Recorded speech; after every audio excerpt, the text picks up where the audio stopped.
उनको कहा जाता है फितना। और अरबी जुबान में सोनार जब सोने को आग में डालता है और सोने के ऊपर जो मैल और कुचैल होता है उसको साफ करता है, इस प्रक्रिया को, इस प्रोसीजर को अरबी जुबान में फत्न कहते हैं। उसी से लफ्ज़ फितना बना है।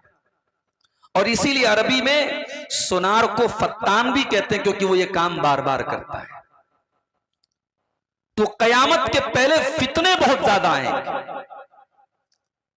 मैंने जो आयत करीमा आपके सामने पढ़ी है सूरतुल अनकबूत की, उस आयत करीमा में अल्लाह ताला ने हमें और आपको यही पैगाम दिया है। अलिफ लाम मीम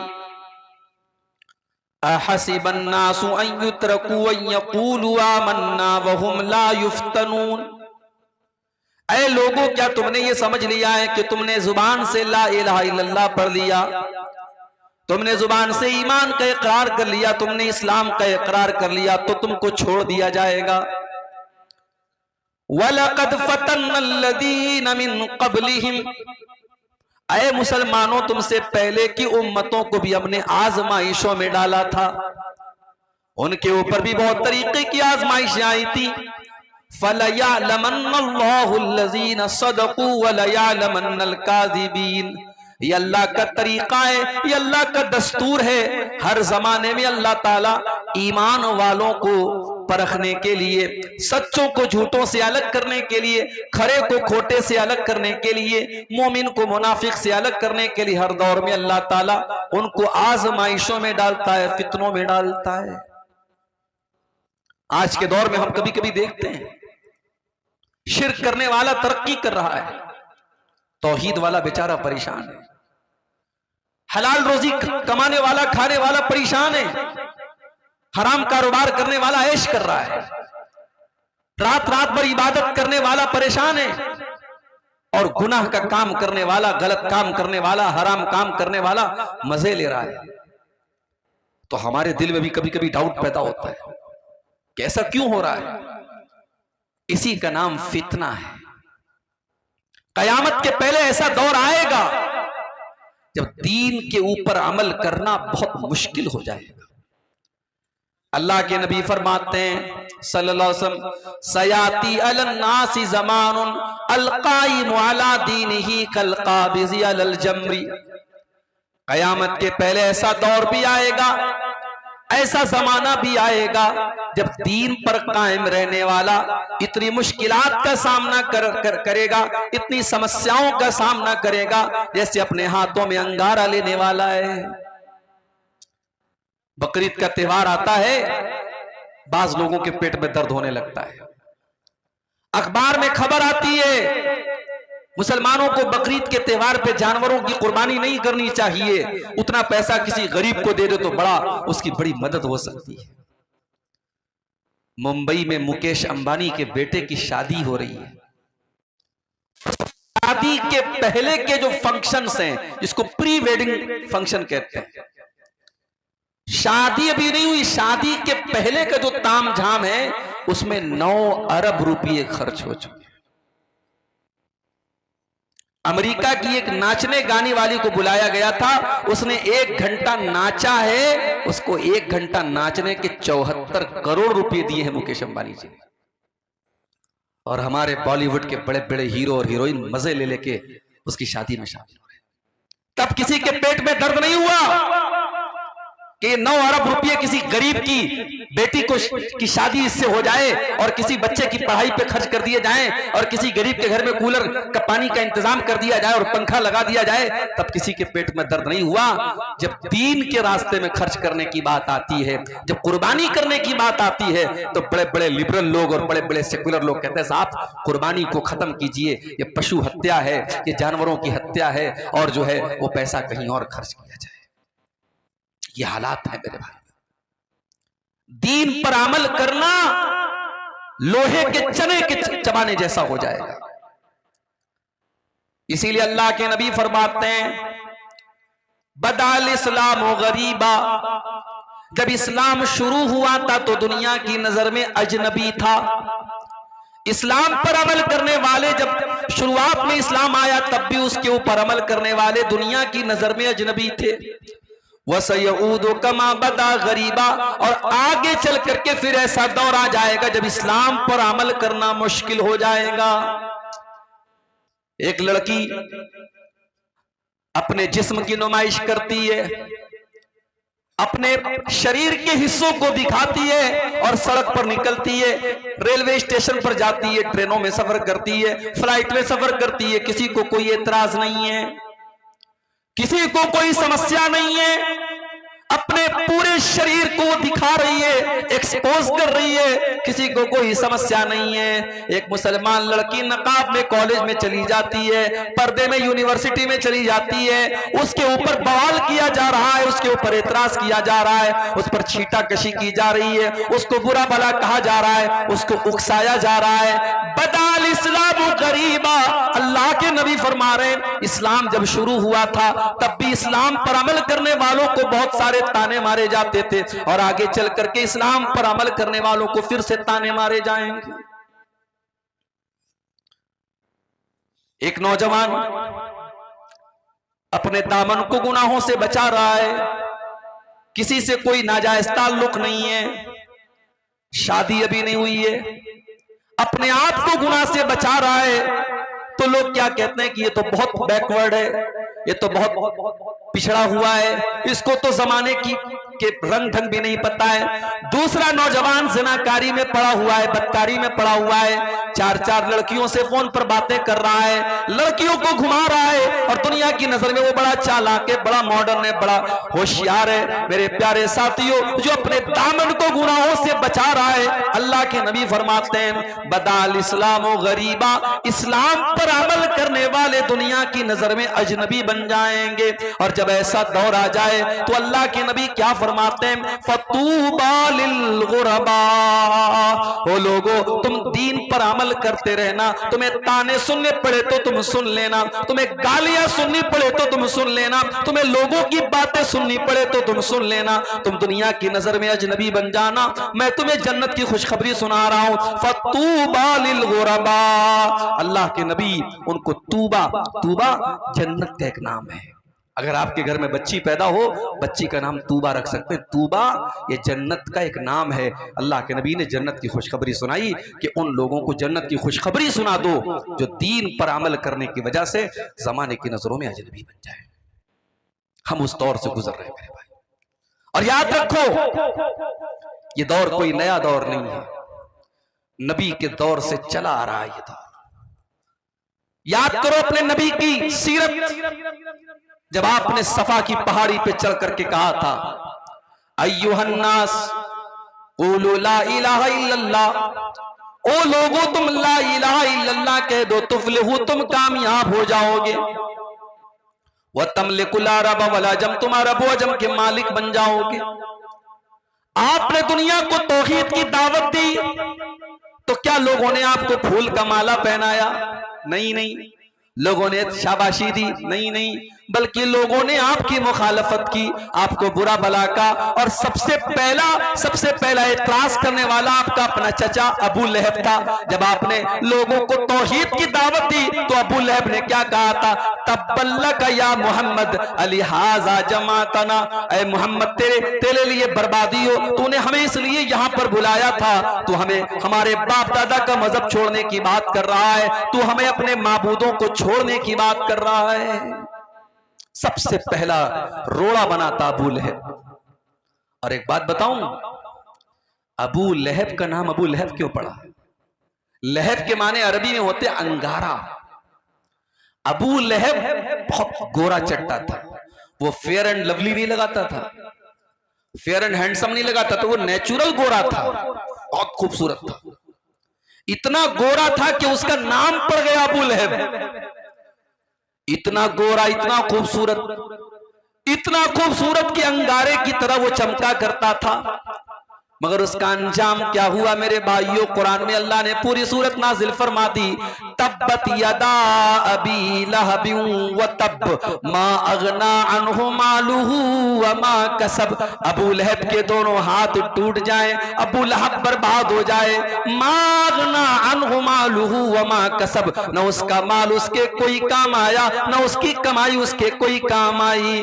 वम्रअतुहु हम्मालतल हतब, और अल्लाह ने फरमाया कि उसकी जो बीवी थी जिसका नाम उम्मे जमील था, जो लकड़ी उठा करके लकड़ियां ला करके चुन चुन करके लाया करती थी और अल्लाह के नबी को बुरा भला कहा करती थी, अल्लाह ने उसकी बीवी की भी मजम्मत की, उसकी भी बुराई की, उसके ऊपर भी लानत फरमाई। फरमाया वम्रातुहु हम्मालतल हतब फी जीदिहा हब्लुम मिन मसद, उस अबू लहब की बीवी की गर्दन में अल्लाह ताला कयामत के दिन रस्सी डालेगा, वो भी जहन्नम की आग में डाली जाएगी। मेरे प्यारे साथियों, पता ये चला कि दुनिया में कोई खूबसूरत अगर है, कोई हैंडसम है, कोई बहुत स्मार्ट है, बहुत गोरा चट्टा है, अपनी खूबसूरती पर नाज न करे, अपने चेहरे पर नाज न करे। अल्लाह ताला खूबसूरती को नहीं देखेगा। इन्नल्लाह ला यंजुरु इला सुवरिकुम व अजसामिकुम, अल्लाह ताला तुम्हारे चेहरों को नहीं देखता, अल्लाह ताला तुम्हारी शक्लों को नहीं देखता, अल्लाह ताला तुम्हारे शरीर को नहीं देखता। वलाकिन यंजुरु इला कुलूबिकुम व आमालिकुम, अल्लाह ताला तुम्हारे दिल को देखता है और अल्लाह ताला तुम्हारे अमल को देखता है। यहां तो बेचारा परेशान बैठा है, स्टेटस पे फोटो लगाया तो हर मिनट पे चेक करा है कितने लोगों ने स्टेटस देखा, फेसबुक पे फोटो डाला तो हर मिनट में चेक कर रहा है कितने लोगों ने मेरे फोटो को लाइक किया। अरे नालायक, लोगों के लाइक की इतनी फिक्र करता है, काश दुनिया अल्लाह के लाइक की फिक्र की होती। फोटो तो तुमने फिल्टर करके आए तो माशाअल्लाह ऐसे ऐसे ऐप आ रहे कि भाई अमेरिका के गोरे को अफ्रीका का काला बना दो, अफ्रीका के काले को अमेरिका का गोरा बना दो, ऐसे ऐसे ऐप आ रहे, जवान को बूढ़ा बना दो। एक साहब ने मेरा फोटो भेजा एडिट करके, दाढ़ी वाड़ी गायब और बाल बिल्कुल बॉलीवुड के हीरो की तरह उड़ रहा है और पैंट और कोट पहन करके मुझको भेज करके कहने लगे ये पहचान रहे कौन है? मैंने कहा यार मैं तो नहीं पहचान रहा, कौन है? आपका फोटो है, एडिट करके मैंने बनाया है। तो ये दौर है मेरे भाई, एडिट करके किसी फोटो आप बदल सकते हैं, मर्द को औरत बना सकते हैं, जवान को बूढ़ा बना सकते हैं, बूढ़े को जवान बना सकते हैं, वो दौर है ये। अब हमारा नौजवान बेचारा जब फोटो लेता है ना, मैं कहीं प्रोग्राम में जाता हूँ, बाज नौजवान आते हैं, बोले साहब एक सेल्फी ले लेता हूँ, तो मैं देखता हूँ तो वो मोबाइल पर डायरेक्ट कैमरे से सेल्फी नहीं लेता, उसमें ऐप आता है स्नैपचैट और फलाना और डिकाना, तो उससे और खूबसूरत बनने लगता है अपने आप। अब ये फोटो वो फेसबुक पे डालता है और साहब बड़ी उसको फिक्र है कि मेरे फोटो को कितने लोगों ने लाइक किया। मेरे नौजवान साथियों, जितनी फिक्र आपको अपने इस फोटो के लोगों के लाइक करने की है, काश इतनी फिक्र इस बात की होती कल कयामत के दिन अल्लाह ताला हमको लाइक करेगा कि नहीं करेगा। अल्लाह की कसम, आपने अपने चेहरों को बहुत खूबसूरत बना भी लिया और बहुत मेकअप करके मेरी प्यारी माँ बहनों, आपने अपने आप को खूबसूरत बना भी लिया। ब्यूटी पार्लर में आजकल देखिए वीडियो भी आता होगा फेसबुक के ऊपर कि बूढ़ी औरत को ब्यूटी पार्लर वाले जवान बना देते हैं, काली औरत को गोरी बना देते हैं, बदसूरत को खूबसूरत बना देते हैं। आपने ब्यूटी पार्लर में जाकर के अपनी बदसूरती को खूबसूरती में तब्दील कर भी लिया, अपने चेहरे को खूबसूरत बना भी लिया। मगर माफ करना मेरी बहनों और माफ करना मेरे भाइयों, अगर आपका दिल खराब है और आपका अमल सही नहीं है तो कल कयामत के दिन आपका अंजाम और हमारा अंजाम क्या होने वाला है। अल्लाह कुरान में फरमाता है ववुजूहु यौमइज़िन अलैहा ग़बरा तरहकुहा क़तरा उलाइका हुमुल कफ़रतुल फ़जरा। कयामत के दिन कुछ ऐसे भी लोग आएंगे जिनके चेहरे काले कलूटे होंगे, जिनके चेहरों पर अल्लाह ताला तारकोल पोत देगा, उनके चेहरे बड़े बदसूरत हो जाएंगे, बड़े भयानक हो जाएंगे। वो दुनिया में बड़े हैंडसम रहे होंगे, बड़े स्मार्ट और बड़े खूबसूरत रहे होंगे, मगर कयामत के दिन उनके चेहरे बड़े बदसूरत बना दिए जाएंगे। ये कौन लोग होंगे? फरमाया उलाइका हुमुल कफरतुल फजरा, ये वो लोग होंगे जो अल्लाह का इनकार करने वाले, उसकी शरीयत का इनकार करने वाले, ये हराम खाने वाले और गलत काम करने वाले और नाजायज काम करने वाले और अल्लाह को नाराज करने वाले काम करने वाले होंगे। दुनिया में इंसान फेसबुक चला रहा है, मोबाइल चला रहा है, कोई गलत चीज देख लिया, अब डर भी है कि माँ के हाथ में लग गया, भाई के हाथ में लग गया तो देख न ले, तो क्या करता है, डिलीट कर देता है। ब्राउजर पे कोई चीज देखा, डिलीट, व्हाट्सएप की चैटिंग डिलीट, फेसबुक का मैसेंजर की चैटिंग डिलीट, सब डिलीट कर दिया। दुनिया से आपने सब डिलीट कर दिया। मेरे प्यारे भाइयों, जो अल्लाह ताला का डाटा रिकॉर्ड हो रहा है, अल्लाह ताला के फरिश्ते तो सब रिकॉर्ड कर रहे हैं, एक एक अदा आपकी रिकॉर्ड कर रहे हैं।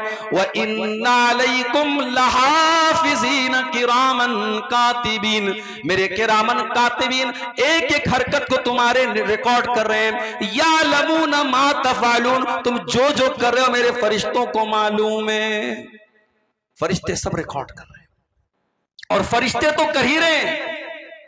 हमने मोबाइल को उंगली से टच किया, हमारी उंगली भी रिकॉर्ड कर रही है। हमने मोबाइल पर आंखों से कुछ देखा, हमारी आंखों के अंदर भी उसकी रिकॉर्डिंग हो रही है। हमने कानों में हेडफोन लगा के, ईयरपोर्ट लगा के कुछ सुना, हमारे कान भी उसको रिकॉर्ड कर रहे हैं। और कयामत के दिन आंख भी गवाही देगी और कान भी गवाही देंगे और हमारी उंगली भी गवाही देगी। अल्लाह ने फरमाया, हत्ता इज़ा मा जाऊहा शहीदा अलैहिम समउहुम व अबसारुहुम वजुलूदुहुम बिमा कानू यअमलून।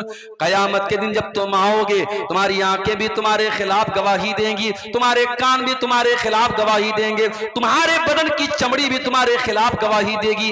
वक़ालू लिजुलूदिहिम लिमा शहिदतुम अलैना क़ालू अंतक़नल्लाहु अल्लज़ी अंतक़ कुल्ल शै।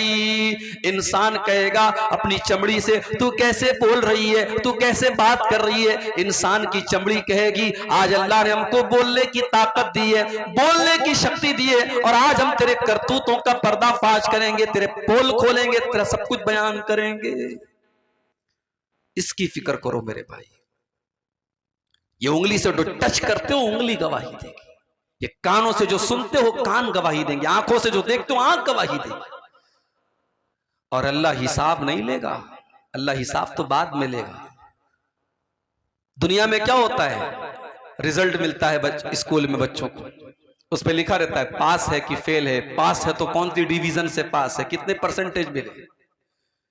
दुनिया में ये तो नहीं होता ना कि बच्चे को ला करके एग्जाम की कॉपी दे दी जाती, लो भाई देखो तुमने जो लिखा वो नंबर मिला, ऐसा नहीं होता। एग्जाम की कॉपी कब मिलती है, जब बच्चे के गार्जियन कहते हैं कि सर हमारे बच्चे ने तो बहुत अच्छा इंग्लिश का पेपर दिया था, आपने 100 में उसको 70 मार्क्स दिए हैं, 70 नंबर दिए, हमारा बच्चा तो कह रहा है उसके सारे जवाब सही थे। तो टीचर क्या करता है, कॉपी निकालता है, और कॉपी निकाल के बच्चे के पेरेंट्स को दिखा देता है, उसके माँ बाप को, देखिए ये है आपके बच्चे की कॉपी, आपके बच्चे ने जितना लिखा था उसका उतना नंबर उसको मिल गया। कयामत के दिन अल्लाह तबारक व तआला हमारी मार्कशीट नहीं देगा, हमारी आंसर बुक देगा। वकुल्ल इंसानिन अल्ज़मनाहु ताइरहु फी उनुक़ी, हर इंसान का नाम आमाल उसकी गर्दन में हम लटका देंगे।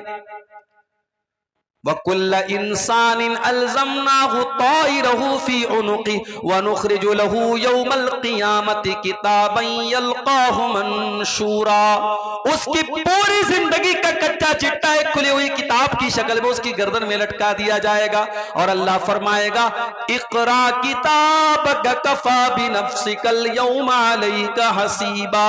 मेरे बंदे ये तू अपनी किताब को खुद पढ़ ले, अपनी आंसर बुक को खुद देख ले, तू क्या करके आया है, तूने क्या क्या गुनाह के काम किए, क्या तूने अच्छे काम किए, सब रिकॉर्ड कर लिया गया है। ये तेरी किताब है, तू खुद हिसाब करके बता दे तुझे कितने नंबर मिलने चाहिए, तुझे पास होना चाहिए या फेल होना चाहिए, तुझे कामयाब होना चाहिए या नाकाम होना चाहिए, तुझे जन्नती होना चाहिए या जहन्नमी होना चाहिए।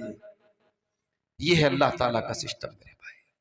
हम दुनिया की खूबसूरती पर इतरा रहे हैं, नहीं मेरे भाइयों, कयामत के दिन अल्लाह हमारी खूबसूरती नहीं देखेगा, अल्लाह हमारा अमल देखेगा, हमारा तकवा देखेगा। हजरत बिलाल कौन से खूबसूरत हैं, हजरत बिलाल कोई दुनिया के स्टैंडर्ड के हिसाब से कोई गोरे चट्टे भी नहीं, कोई खूबसूरत भी नहीं है। वो तो हबशा के रहने वाले हैं, उनका रंग तो काला है, वो तो काले हैं, मगर उनका मकाम क्या है मेरे प्यारे भाइयों। इतनी मीठी आवाज हजरत बिलाल की है कि जब अल्लाह के नबी खाने काबा को फतह करते तो कहते हैं बिलाल इस खाने काबा की छत पे चढ़ के तू अजान दे। और दुनिया ने देखा कि जिस खाने काबा के अंदर 360 बुतों को रखा गया था, उसकी छत पे खड़े होकर के बिलाल हबशी अजान देते हैं और लोगों को नमाज की दावत देते हैं। बिलाल का ये मकाम है कि अल्लाह के नबी जब मेराज के सफर पे जाते हैं, आप कहते हैं कि मैंने अपने आगे जन्नत में किसी के चलने की आवाज सुनी, मैंने किसी के पैरों की आहट की आवाज सुनी, मुझे बताया गया कि ये हजरत बिलाल के कदमों की आहट है।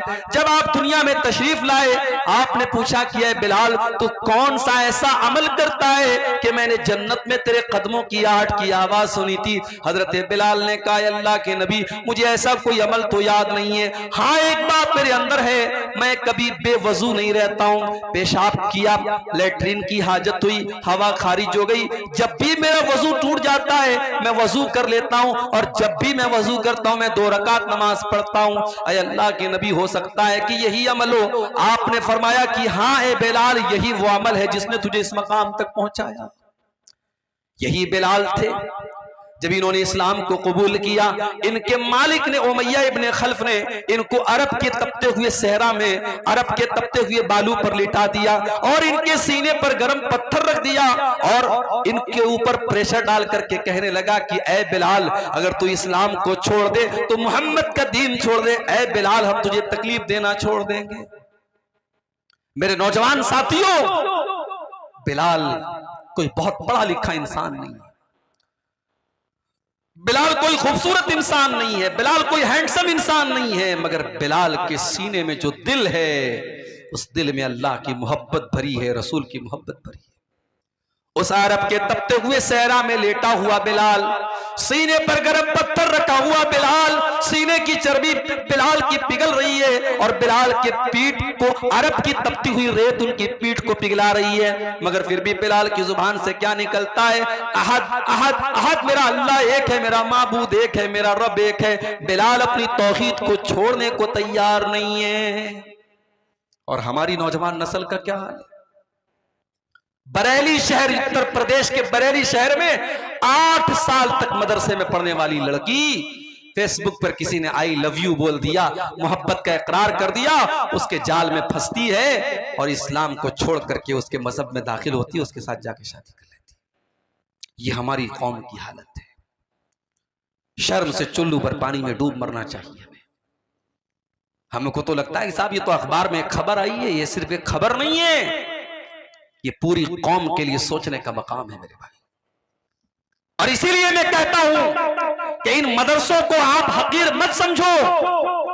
जब तक ये मदरसे बाकी हैं, आपके बच्चों और बच्चियों को अल्लाह और उसके रसूल के बारे में बताया जा रहा है। आपके कॉन्वेंट स्कूलों में नहीं बताया जा रहा है, आपके इंग्लिश स्कूलों में नहीं बताया जा रहा है उसको इस्लाम के बारे में, तौहीद के बारे में। अभी राजस्थान से खबर आई कि साहब बुर्का पहनने वाली और नकाब पहनने वाली लड़कियां स्कूल में क्या कर रही हैं? सूर्य नमस्कार कर रही हैं। और मीडिया भी ऐसी खबरों को मिर्च मसाला लगा के खूब बताता है, साहब देखिए मुसलमान लड़कियां सूर्य नमस्कार कर रही हैं। क्या इस्लाम के अकीदे के हिसाब से ये ठीक है? हम सूर्य को भगवान नहीं मानते, हम सूर्य को रब नहीं मानते। हमारा अकीदा क्या है? वश्शम्सु तजरी लिमुस्तक़र्रिन लहा ज़ालिका तक़दीरुल अज़ीज़िल अलीम। सूरज अल्लाह ताला के इशारे पर चलता है, अल्लाह के कानून के मुताबिक चलता है। वल क़मर क़द्दरनाहु मनाज़िल हत्ता आद कल उर्जूनिल क़दीम। और चांद भी अल्लाह ताला के सिस्टम से चलता है। पहली तारीख का चांद पतला होता है, फिर धीरे धीरे मोटा होता है, फिर 14वीं का चांद कंप्लीट हो जाता है, फिर धीरे धीरे छोटा होता है और फिर लकड़ी की तरह और खजूर के तने की तरह फिर पतला हो जाता है।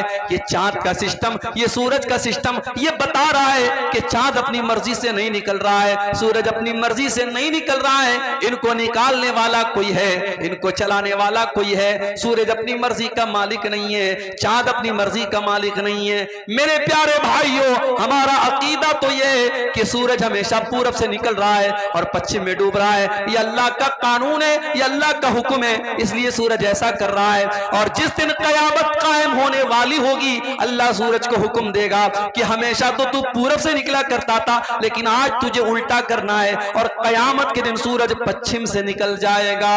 मेरे प्यारे भाइयों, आज आपके स्कूलों में आपके बच्चों से सूरज के आगे सजदा करवाया जा रहा है और सूरज के आगे हाथ जुड़वाया जा रहा है। मेरे प्यारे साथियों, अपनी नौजवान नस्ल की अकीदे की हिफाजत करो, उनकी तौहीद की हिफाजत करो, उनको ईमान सिखाओ। अगर नहीं सिखाओगे तो अंजाम यही होगा कि 8 साल मदरसे में पढ़ने वाली बच्ची मुर्तद हो जाएगी। हमारी कौम का हाल आप देखो मेरे भाई। राजनीति का तो और बुरा हाल है, पॉलिटिक्स का तो और बुरा हाल है। जो पॉलिटिक्स में चला गया उसका कोई मजहब नहीं है मेरे भाई, वो कहीं भी सर झुका सकता है, किसी के भी आगे पैर हाथ फैला सकता है वो।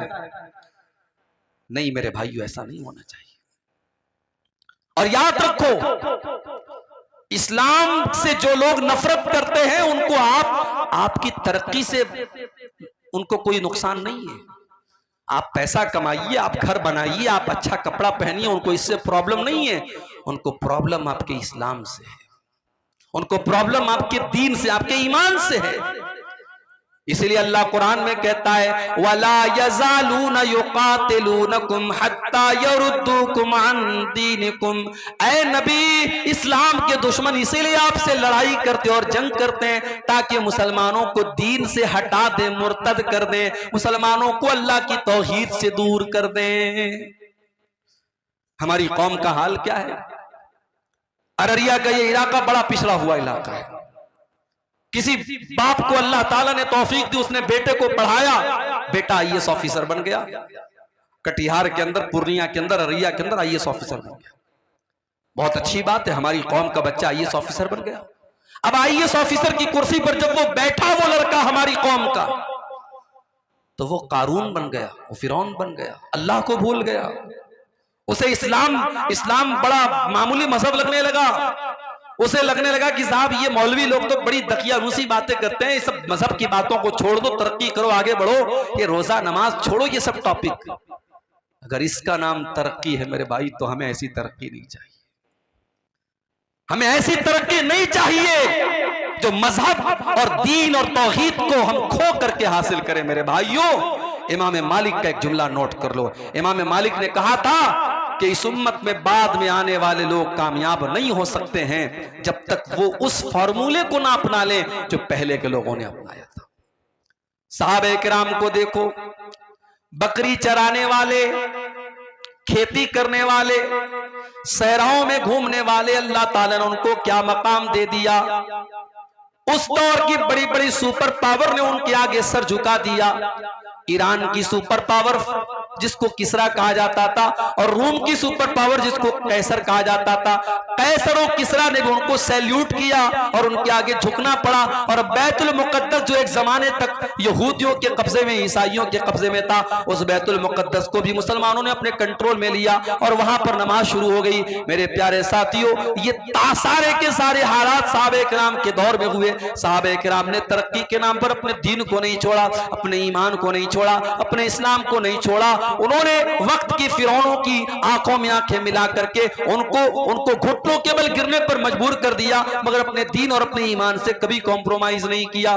खुद न थे जो राह पर, औरों के रहबर बन गए। क्या नजर थी जिसने मुर्दों को मसीहा कर दिया। कल तक जो मुर्दा थे, अल्लाह के प्यारे नबी ने उनको मसीहा बना दिया। मेरे प्यारे साथियों, आज हमें भी तरक्की करना है, हमें भी जमाने की आंखों से आंखें मिलाना है, मगर इस्लाम को छोड़ना नहीं है, ईमान को छोड़ना नहीं है, तौहीद को छोड़ना नहीं है। मेरे भाइयों, मैं चाहता हूं कि आपके बच्चे आईएएस ऑफिसर बने, मैं चाहता हूं आपके बच्चे वकील बने, मैं चाहता हूं आपके बच्चे जज बने, मगर याद रखो, मैं ये भी चाहता हूं आपका बेटा जब वकील बने तो उसके उसके दिल में ईमान की मोहब्बत भी हो, जब वो अदालत में केस लड़ने जाए तो कोई झूठा केस न लड़े, वो सच्चाई के लिए लड़े। मैं चाहता हूं आपकी कौम का बेटा, हमारी कौम का बेटा जज की कुर्सी पर बैठे तो वो किसी ओहदे की लालच में गलत फैसला न कर दे, वो रिटायरमेंट के दिन आखिरी दिन ऐसा फैसला करके पूरी कौम को मुसीबत में डाल करके अपने रिटायरमेंट का प्लान न बनाने लगे, बल्कि वो जज की कुर्सी पर बैठ करके इंसाफ का, जस्टिस का, न्याय का काम करे। मैं ये चाहता हूं मेरी कौम के बच्चे डॉक्टर बने, लेकिन डॉक्टर बनने का मकसद सिर्फ गरीबों का खून चूसना ना हो, उनकी जेब से पैसे निकालना ना हो, बल्कि उस डॉक्टर का काम कौम की खिदमत करना हो। वो कोई गरीब मरीज आए तो उसका इलाज फ्री में भी कर दे, वो अगर किसी को परेशान हाल देखे तो उसकी मदद के तौर पर उसका फ्री में इलाज कर दे, उसके दिल में गरीबों का दर्द हो। ऐसा ना हो कि मरने वाला तो मर गया और उसकी बॉडी को आईसीयू में रखे हुए है और उसके घर वालों से पैसा वसूला जा रहा है, एक एक घंटे का पैसा लिया जा रहा है, मरने वाला बेचारा मर चुका है और फिर भी उसके घर वालों से पैसा लिया जा रहा है। मेरे भाइयों, ऐसे चोर और लुटेरे डॉक्टर हमें नहीं चाहिए। हम ये चाहते हैं मेरे भाई, हमारी कौम तरक्की करे, हमारा पिछड़ापन दूर हो, मगर सबके बाद हम अल्लाह, अकबर इलाहाबादी का एक शेर है ना, तुम शौक से कॉलेज में पढ़ो, चरक पे झूलो, जायज है गुब्बारों में उड़ो, चरक पे झूलो, बस एक सुखन बंदे आजिज कर रहे याद, अल्लाह को और अपनी हकीकत को न भूलो। हम यही चाहते हैं, हम अल्लाह को भूलने वाले न बन जाएं मेरे भाई, इसलिए कि जो अल्लाह को भूल जाएगा वो न दुनिया में चैन पाएगा ना आखिरत में चैन पाएगा। वमन आरज़ा अन ज़िक्री फ़इन्न लहू मईशतन ज़न्का, अल्लाह फरमाता है जो मुझे भूल जाएगा, जो मेरे जिक्र से मुंह मोड़ेगा, जो मेरी शरीयत से मुंह मोड़ेगा, हम उसकी जिंदगी को बेचैनी वाली जिंदगी बना देंगे। व नहशुरुहु यौमल क़ियामति आमा, और क़यामत के दिन हम उसे अंधा बना करके उठाएंगे। क़ाल रब्बि लिमा हशरतनी आमा, और क़यामत के जब अंधा बना करके उठाएंगे तो कहेगा अल्लाह मुझे अंधा क्यों बना दिया। अल्लाह फरमाएगा कज़ालिका अततका आयातुना फनसीतहा व कज़ालिकल यौम तुनसा। ऐ मेरे बंदे, जब कुरान पढ़ा जाता था, जब मेरे नबी की हदीसें पढ़ी जाती थी, तू भी तो अंधा और बहरा बन जाता था, न तू कुरान को सुनता था न हदीसों को सुनता था, मेरी बातों को तू सुन करके अनसुना कर दिया करता था। आज हम तुझे भूल जाएंगे। मेरे प्यारे साथी, फितनों का ये दौर है, और फितनों की जब बात आई है तो एक बहुत बड़ा फितना इस दौर का जो हमें महसूस हो रहा है, वो फितना है माल का फितना। पैसा कमाने के पीछे हमारा नौजवान अंधा बना हुआ है। मेरे पास अभी व्हाट्सएप पर मैसेज आया, मौली साहब एक कंपनी आई है, 10,000 रुपया लगा दो, हर महीने 2,000 रुपये मिलेंगे, 5 महीने में रकम खाली हो जाएगी, उसके बाद जो पैसा मिलेगा सब बेनिफिट होगा। मैंने कहा वो कंपनी कारोबार क्या करती है? कहा मौली साहब ये तो नहीं पता। कहते क्रिप्टो कोई कंपनी है, क्रिप्टो की कंपनी है, वो पैसा ले रही है। मैंने कहा कारोबार क्या करती है? नहीं मालूम। पूरे गांव के लोग पड़े हुए हैं, मौलवी साहब, मस्जिद के इमाम साहब भी वो काम कर रहे हैं। माफ करना मेरे भाई, कोई काम अगर इमाम साहब शुरू कर दे तो वो जायज नहीं हो जाएगा, कोई काम अगर मौलवी साहब शुरू कर दे तो वो जायज नहीं हो जाएगा। आपको पता करना पड़ेगा कि वो काम जायज भी है कि नहीं है। मेरे प्यारे नौजवान साथियों, कभी अल्लाह का शुक्र अदा किया करो कि अल्लाह ने हराम चीजों की तो लिस्ट बताई है, लेकिन हलाल चीजों की लिस्ट नहीं बताई है। पूरे कुरान में अल्लाह ने कहीं पर हलाल की लिस्ट नहीं बताई, हराम की लिस्ट बताई। इन्नमा हर्रमा अलैकुमुल मैतता वद्दमा वलहमल खिंजीरी वमा उहिल्ल बिही लिगैरिल्लाह।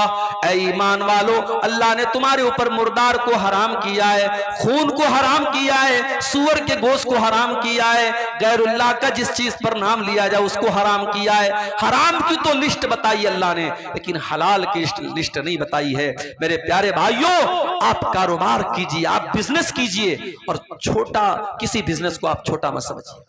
हमारे एक साथी थे बनारस में, जामिया सल्फिया बनारस में, जहां से हमने तालीम हासिल की, वहीं से उन्होंने तालीम हासिल की। वो रहने वाले थे सूरत के, गुजरात के।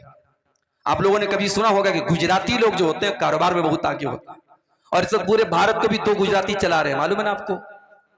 2 गुजराती पूरे भारत को चला रहे हैं। तो गुजराती लोग कारोबार में बहुत आगे होते हैं। तो हमारा वो जो साथी था सूरत का, उससे मेरी मुलाकात हुई 5-6 साल के बाद। तो मैंने पूछा कि भाई क्या करते हो तुम?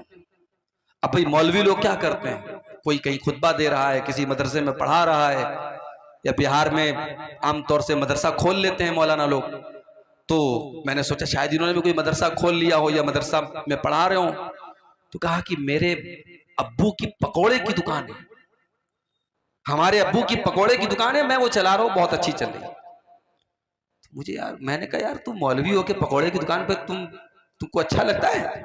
उसने कहा क्या बुरा है, बिजनेस है, कारोबार है, आजाद हूं मैं, मेरी अपनी दुकान है, मैं डेली जो है दिन भर दुकान पर बैठता हूं और अच्छा खासा माशाल्लाह 2000-3000 का काम कर लेता हूं और आजाद भी हूं, कहीं जाना है कोई प्रॉब्लम नहीं, किसी का गुलाम नहीं हूं, किसी की नौकरी नहीं है। ये सोच थी उसकी। तो गुजराती था। तो बताना ये चाहता हूं कि अगर आप कारोबार करना चाहें, तिजारत करना चाहें, हजारों रास्ते हैं आपके पास, लेकिन आप रातों रात अमीर बनना चाहते हैं। हमारे नौजवान को 10,000 वाला मोबाइल नहीं चाहिए, उसको 50,000 वाला आईफोन चाहिए। कमा रहा है 5,000 रुपया महीना और फोन कौन सा चाहिए? आईफोन चाहिए। और आईफोन खरीदने वाले आमतौर से क्या करते जानते हो? वो स्टेटस सिंबल है, उसको उतनी जरूरत नहीं है आईफोन की, उसको आईफोन चलाना भी नहीं आता है, मगर जब 4 लोगों के सामने आईफोन का वो जो एप्पल बना होगा, वो जो दिखेगा ना, तब लोग कहेंगे कि हाँ यार इसकी हैसियत है। क्या स्टेटस के पीछे मर रहे हो मेरे भाई? ये आईफोन को तुमने स्टेटस बना के रखा है। ये महंगा कपड़ा पहन लिया, महंगा मोबाइल ले लिया, महंगा घर बना लिया, तो तुम्हारा स्टेटस बहुत ऊंचा हो गया। माफ करना मेरे भाई, अल्लाह क्या स्टेटस इन सब चीजों से नहीं बनेगा।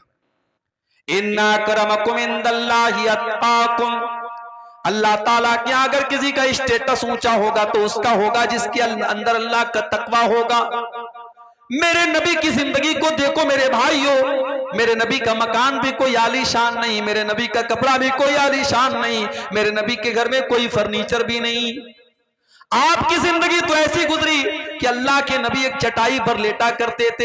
एक दिन आप चटाई पर से उठते हैं और आपकी पीठ पर चटाई के निशान पड़े हैं। साहबे किराम ने देखा, अय अल्लाह के नबी, लवित तखजना लकवितान या रसूल अल्लाह, अय अल्लाह के नबी आप हमें इजाजत दे दें, हम आपके लिए गद्दे का इंतजाम कर दें, हम आपके लिए आरामदेह बिस्तर का इंतजाम कर दें। आपने क्या जवाब दिया मेरे प्यारे साथियों? जरा अपने नबी का जवाब सुन लेना।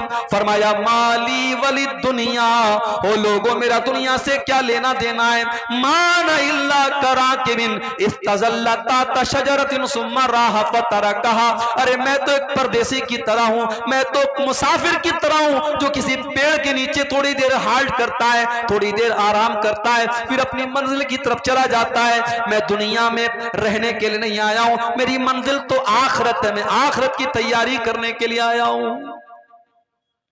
आज हम दुनिया के पीछे मरे जा रहे हैं। सुबह नींद खुलती है तब से लेकर रात में सोने तक एक मर्तबा भी हमारे ज़हन में आखिरत की फिक्र पैदा नहीं होती, जन्नत की फिक्र नहीं पैदा होती, जहन्नम से बचने की चिंता नहीं होती।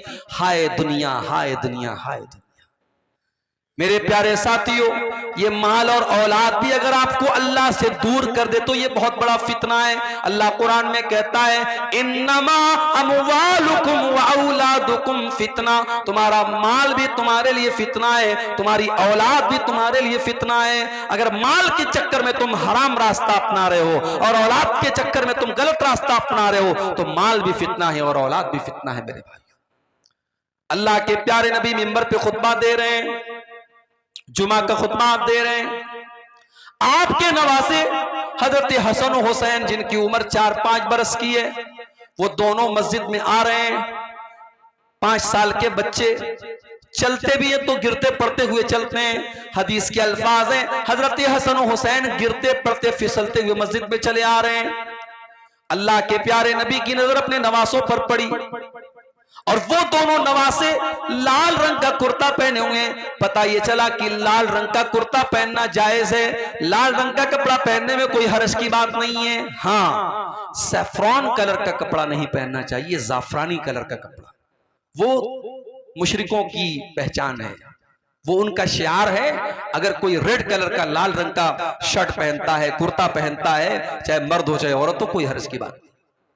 नबी के नवासे लाल रंग का कुर्ता पहन करके आ रहे हैं और अल्लाह के नबी की नजर पड़ गई। हदीस के अल्फाज हैं आपने अपने खुतबे को रोका और आपने अपने दोनों नवासों को गोद में लिया, उनको लाडो प्यार किया, और उनको प्यार करने के बाद आपने फरमाया कि ओ लोगों, अल्लाह ताला ने कितनी सच्ची बात कही है कुरान में, इन्नमा अमवालुकुम व औलादुकुम फितना, तुम्हारा माल तुम्हारे लिए फितना है, तुम्हारी औलाद तुम्हारे लिए फितना है। अच्छा एक बात बताओ, अल्लाह के नबी ने खुतबा रोका, नवासों को गोद में लिया और ये बात कही, इसमें कितना टाइम लगा होगा? ज्यादा से ज्यादा 2 मिनट लगा होगा, 3 मिनट लगा होगा, 5 मिनट मान लो। 5 मिनट के लिए अल्लाह के नबी ने खुतबे को रोका और अपने नवासों को, अपने बच्चों को गोद में लिया, तो आपने उसको फितना कहा है। और हमारा हाल क्या है? हमारा हाल तो यह है कि हम 24 घंटे दुनिया में डूबे हुए हैं, दुनिया के लालच में पड़े हुए हैं और इस कदर लालची हो चुके हैं। अजान की आवाज आती है, 5 टाइम अजान देने वाला अजान दे रहा है, अस्सलातु खैरुम मिन नौम की आवाज दे रहा है, और हम अपनी दुकान पे बैठे हुए हैं। हमारा कारोबार चल रहा है, हमारा बिजनेस चल रहा है, हमारी दुकान बंद नहीं हो रही, हमारे कारोबार पर कोई फर्क नहीं पड़ रहा है। यानी 5 टाइम की नमाज में, फजर की नमाज तो बिल्कुल सुबह पढ़ी जाती है, अगर 4 टाइम की जो नमाज है, जोहर, असर, मगरिब, इशा, अगर चारों नमाज को अगर आपके वर्किंग टाइम में मान लिया जाए, आपकी दुकान के, आपके कारोबार के टाइम में, और एक नमाज पे आधा घंटे का टाइम मान लिया जाए, तो यानी आप 24 घंटे में 2 घंटा भी अपने कारोबार से निकाल करके अल्लाह को देने को तैयार नहीं। जो अल्लाह आपको खिला रहा है, पिला रहा है, आपको ऑक्सीजन दे रहा है। मां के पेट में हम थे, अल्ट्रासाउंड के बगैर मां के पेट का भी फोटो नहीं आता है। अल्ट्रासाउंड जब होता है तो वो कैमरा जो होता है वो मां के पेट के अंदर रोशनी करके तब फोटो लेता है। मां के पेट में जहां रोशनी पहुंचने का कोई रास्ता नहीं है, अल्लाह तेरी कुदरत है कि तू वहां भी बच्चे का दिल बना रहा है, वहां भी बच्चे का दिमाग बना रहा है, वहां भी बच्चे की आंखें बना रहा है। और क्या मजाल है कि कोई एक आंख इधर हो और एक आंख इधर हो, एक कान यहां हो और एक कान यहां हो, पूरे बैलेंस के साथ, पूरे तवाज़ुन के साथ बच्चा पैदा होता है। आंख अपनी जगह पे है, कान अपनी जगह पे है, मुंह अपनी जगह पे है, दिमाग अपनी जगह पे है।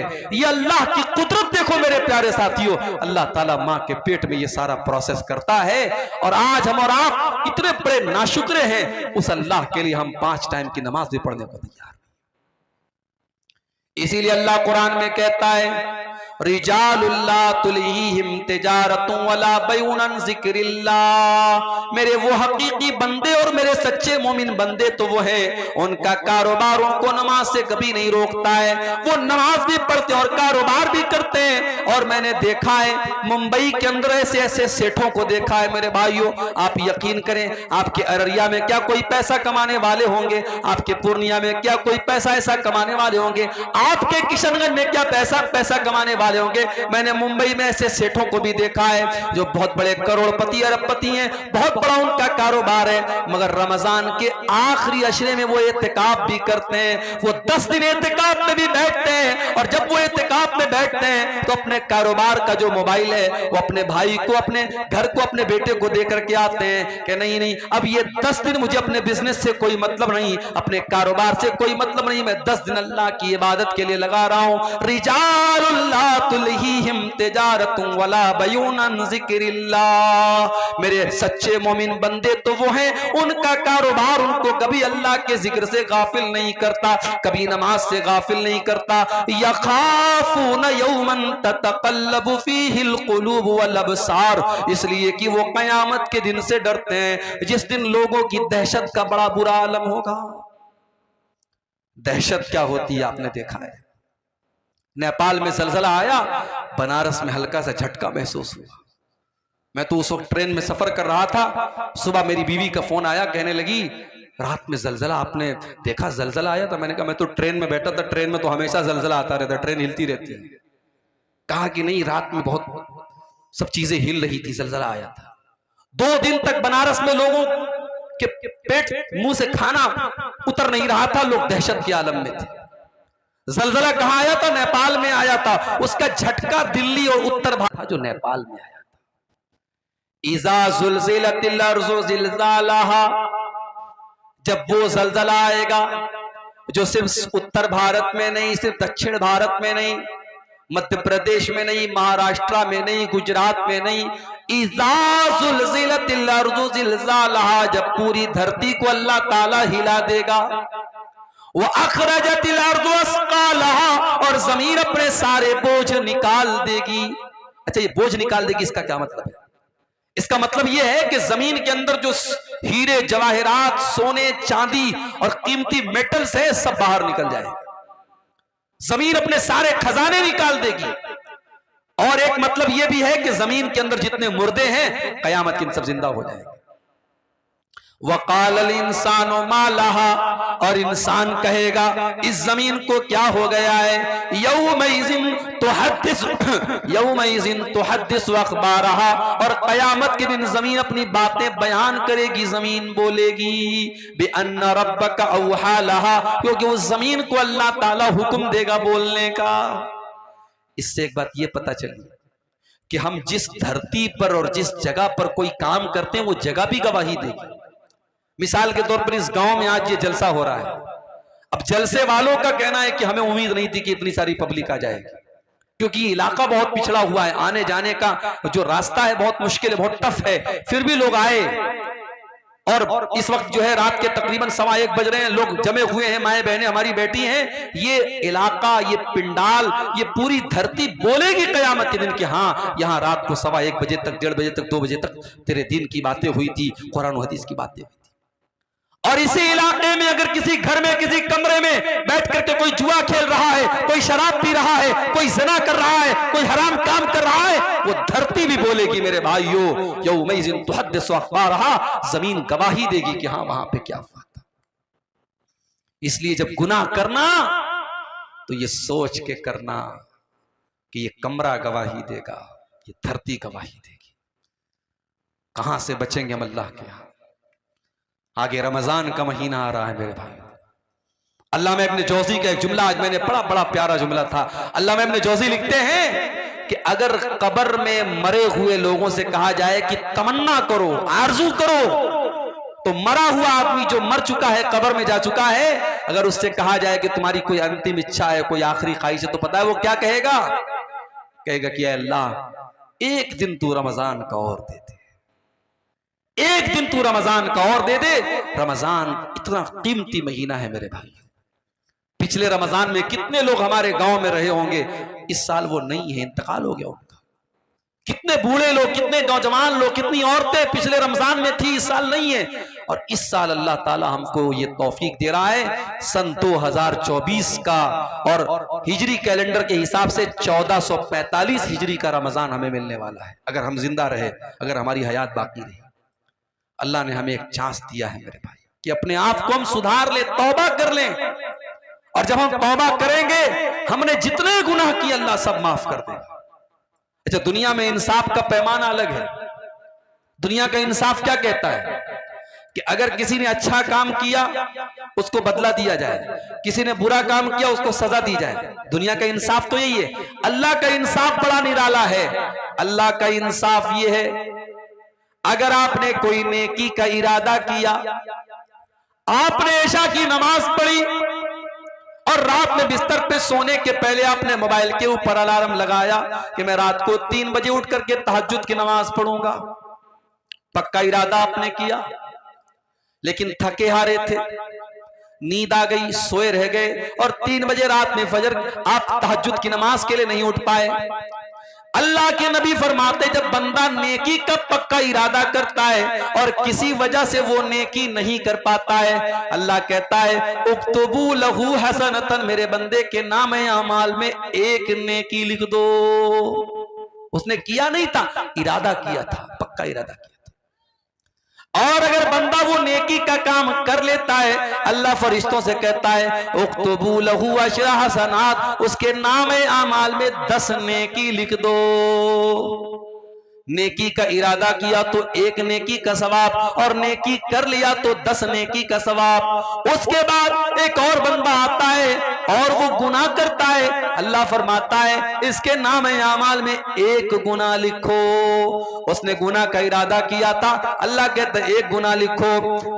उसने गुनाह कर लिया था, अल्लाह कहता है 1 गुनाह लिखो। और एक दूसरा इंसान आता है जो गुनाह का इरादा करता है, अल्लाह फरिश्तों से कहता है होल्ड करो, इंतजार करो, वेट करो, देखते रहो वो गुनाह करता है कि नहीं करता है। अगर बंदे ने गुनाह का इरादा किया और फिर इरादा करने के बाद उसने गुनाह नहीं किया, उसने अपने दामन को गुनाह से बचा लिया, अल्लाह के नबी फरमाते कि अल्लाह ताला फरिश्तों से कहता है उक्तबू लहू हसनतन, मेरे बंदे के नाम अमाल में 1 नेकी लिख दो। फरिश्ते कहते हैं अल्लाह उसने तो कोई नेकी का काम न किया, उसने तो कोई अच्छा काम न किया। अरे अल्लाह उसने तो बुराई का इरादा किया था, उसने तो शराब पीने का इरादा किया था, उसने तो ज़िना करने का इरादा किया था। अरे अल्लाह उसने गलत काम करने का इरादा किया था और बाद में उसने गलत काम नहीं किया, और तू कह रहा है कि हम 1 नेकी लिख दें। अल्लाह फरमाता है इन्नमा तरकहा मिन जर्राया, मेरे बंदे ने मेरे डर से गुनाह को छोड़ा है, मेरे खौफ से गुनाह को छोड़ा है, मेरे बंदे के नाम अमाल में 1 नेकी लिख दो।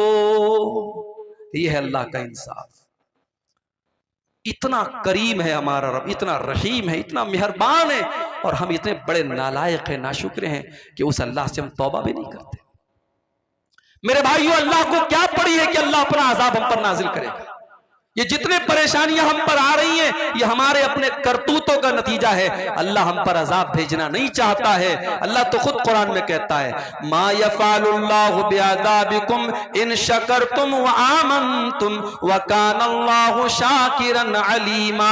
अल्लाह तुम पर अपना अजाब भेज करके क्या करेगा? ऐ मेरे बंदो, अगर तुम अल्लाह का शुक्रिया अदा करने वाले बन जाओ, तुम अल्लाह के ऊपर ईमान लाने वाले बन जाओ, तो अल्लाह ताला तुम पर अपना अजाब नाजिल करके क्या करेगा। इसलिए मेरे भाइयों, फितनों के इस दौर में अगर हमसे कुछ गुनाह के काम हुए हैं, हम अल्लाह से तौबा कर लें और अपने आप को जहन्नम की आग से बचाएं। और जहन्नम की आग से बचाने के लिए बहुत सारे नेकी के काम आप कर सकते हैं। अल्लाह के नबी ने फरमाया इत्तकुन्नार वलौ बिशिक्की तमरा, खजूर का टुकड़ा भी अल्लाह के रास्ते में दे करके अपने आप को जहन्नम की आग से बचा सकते हो तो बचा लो। ये मदरसा है, ये मस्जिदें हैं, ये दीन का काम है जहां आपसे चंदे की अपील की जा रही है। अल्लाह का शुक्र अदा करो कि आपसे चंदा मांगा जा रहा है, आपसे बाकायदा मौलवी लोग माइक पर आकर के आपसे अपील कर रहे हैं। वरना कयामत के पहले तो एक ऐसा दौर भी आएगा, अल्लाह के नबी फरमाते हैं कि सदका देने वाला सदका लेकर के निकलेगा, माल लेकर के निकलेगा, और कोई उसका सदका कबूल करने वाला नहीं होगा। इतना माल लोगों के पास आ जाएगा, इतना पैसा लोगों के पास आ जाएगा कि सदका करने वाला और दान देने वाला दान देना चाहेगा और सदका करना चाहेगा, मगर उसके सदका को कोई कबूल करने वाला नहीं होगा। ये मौका है मेरे भाई, जहन्नम की आग से अपने आप को बचा दो। रमजान का महीना आ रहा है, उसमें नेकी करके और उसमें रोजा रख करके, तरावी पढ़ करके, तहज्जुद पढ़ करके, कुरान पढ़ करके अपनी मगफरत का सामान कर लो मेरे भाई। ये फितनों का दौर है, फितनों का जमाना है, और इस दौर में अपने बच्चों की भी फिक्र करो। मैं कभी कभी कहता हूं अपनी तकरीरों में कि जब पैसा दिया करो अल्लाह की राह में, तो बच्चों से दिलवाया करो। अपने घर से जाओ तो औरतों को कुछ पैसा दे करके जाओ कि देखो मैं जा रहा हूं बाहर, ये पैसा तुमको दे के जा रहा हूं, ये ज़कात का पैसा है, ये सदका खैरात का पैसा है, गरीबों को दे दिया करना, कोई मांगने वाला है तो दे देना। अपने घर की औरतों को ये सिखाओ मेरे भाई, इसलिए कि जब हम अच्छी चीजों में, जब हम बुरी चीजों में अपने परिवार को शामिल करते हैं। अभी मैं कार से आ रहा था, रास्ते में एक रेस्टोरेंट पड़ा था दरभंगा में, राधे राधे। हमारे ड्राइवर साहब भी साथ में थे। हम लोगों को भूख बहुत तेज लगी थी, दोपहर में मैंने खाना भी नहीं खाया था। ड्राइवर साहब ने कहा चलिए यहाँ पे खाना खाते हैं, बड़ा अच्छा रेस्टोरेंट। मैं गया रेस्टोरेंट में, बहुत अच्छा, कभी आपका गुजर हो दरभंगा से देखिएगा, बिल्कुल हाईवे के ऊपर है, बहुत मशहूर है वहाँ का रेस्टोरेंट। वहाँ गए तो माशाअल्लाह बड़ा साफ सुथरा रेस्टोरेंट, और खाना भी एक से एक, और उसके बाद मिठाइयाँ भी एक से एक। तो जानते हो पहला ख्याल मेरे दिल में क्या आया? मेरे दिल में ख्याल आया कि यार ये तो फैमिली के लायक जगह है, बच्चों को लेके आने लायक जगह है, बड़ा अच्छा यहाँ सिस्टम है, निज़ाम है। यानी ये एक नेचुरल बात है। हम कोई अच्छी चीज देखते हैं तो हम चाहते हैं कि हमारा परिवार भी इसमें शामिल हो जाए। हम कोई अच्छी चीज खाते हैं, सोचते हमारा परिवार भी खा ले। मेरे भाइयों, जहन्नम की आग से हमें अपने आप को भी बचाना है, अपने परिवार को भी बचाना है। कू अनफुसकुम व अहलीकुम नारा, अल्लाह कुरान में कहता है अपने आप को और अपने परिवार को जहन्नम की आग से बचाने की फिक्र करो, बचाने का इंतजाम करो। अब जरा दिल पे हाथ रख के बताओ कि आपने अपने आप को और अपने परिवार को जहन्नम की आग से बचाने के लिए क्या काम किया है। आप एक महीना छोड़ दो, एक साल छोड़ दो, आप एक हफ्ता और एक दिन का हिसाब हमको बता दो कि आपने पिछले एक दिन में कितने ऐसे काम किए हैं जो आपको जहन्नम की आग से बचाने वाले हैं। इसीलिए मेरे भाइयों, अल्लाह के नबी फरमाते हैं ला तहकिरन मिनल मारूफ शैया, किसी नेकी को हकीर मत समझो। छोटी छोटी नेकी के काम, छोटे छोटे जिक्र के कलमात हैं। आपने जुबान से पढ़ा सुभानअल्लाहि व बिहम्दिही सुभानअल्लाहिल अज़ीम, आपको पढ़ने में 5 सेकंड लगा। सुभानअल्लाहि व बिहम्दिही सुभानअल्लाहिल अज़ीम आपको पढ़ने में 2 सेकंड लगा, 3 सेकंड लगा। मगर इस कलमे का सवाब क्या है। बुखारी शरीफ की आखिरी हदीस है, अल्लाह के नबी फरमाते हैं कलिमतानी खफीफतानी अलल लिसानी सकीलतानी फिल मीज़ानी सुब्हानअल्लाहि व बिहम्दिही सुब्हानअल्लाहिल अज़ीम। अल्लाह के रसूल सल्लल्लाहु अलैहि वसल्लम फरमाते हैं कि 2 कलमे ऐसे हैं जो अल्लाह को बहुत प्यारे हैं और जुबान पर बड़े हल्के हैं और कयामत के दिन अल्लाह के तराजू पर बड़े भारी होंगे। और ये 2 कलमे कौन है? यही सुभान अल्लाह व बिहम्दिही सुभान अल्लाहिल अज़ीम। इसी तरीके से आप सुभान अल्लाह, अल्हम्दुलिल्लाह, ला इलाहा इल्लल्लाह, अल्लाहु अकबर, ये कलमात जो हैं इनका सवाब बहुत ज्यादा, इसको आप पढ़ें। अल्लाह ने आपको दौलत दी है, सदका खैरात करें, गरीबों की मदद करें। और जब मदद करें तो इस चक्कर में ना रहे कि माइक पर मेरा नाम बोला जाए। हमारे ये भी बड़ा मसला है, माइक पर जब तक नाम ना बोला जाए तब तक हमें लगता है मौलवी साहब जब तक नाम ले लेके हमारे दुआ ना करे हमारा दान कबूल नहीं हुआ। जरूरी नहीं है, कुछ नेकी ऐसी भी करो आपको पता हो, अल्लाह को पता हो। अल्लाह के नेक बंदे नेकी करते हैं, दरिया में डाल देते हैं। वयुतिमून अत्तआम अला हुब्बिही मिस्कीनन व यतीमन व असीरा, मेरे नेक बंदे गरीबों को खाना खिलाते, यतीमों को खाना खिलाते, कैदियों को खाना खिलाते। और जब खाना खिलाते तो क्या कहते हैं? इन्नमा नुतइमुकुम लिवजहिल्लाह, हम तुम्हें अल्लाह को राजी करने के लिए खाना खिला रहे हैं। ला नुरीदु मिनकुम जज़ाअन वला शुकूरा, हमें तुमसे कोई बदला नहीं चाहिए, हमें तुमसे कोई शुक्रिया नहीं चाहिए, हम तो अल्लाह से अपना बदला चाहते हैं। इन्ना नखाफु मिर रब्बिना